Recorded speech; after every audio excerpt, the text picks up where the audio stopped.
Hey guys, and welcome to a new video on how to do. Today I will show you how to make a map line animation in DaVinci Resolve 18. For this I have my world map right here and I'll go over to Fusion. Here in Fusion I go to Effects and then in the search bar type in Paint. Then I just click on the paint until it's inserted in here.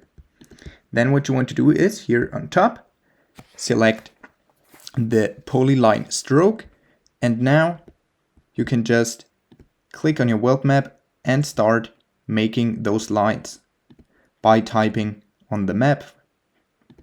For example, just like this. Then here on the right, go to Stroke Controls, open it, and then move this little red cursor all the way to the left. Then move the right on bar all the way to the left.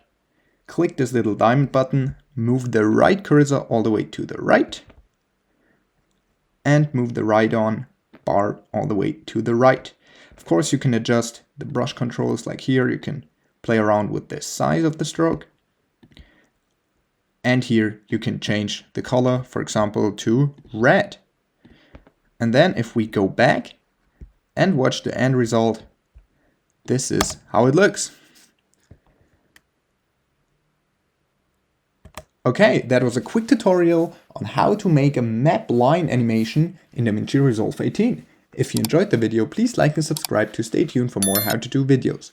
If you have a video suggestion, just let me know down in the comments. See you guys soon.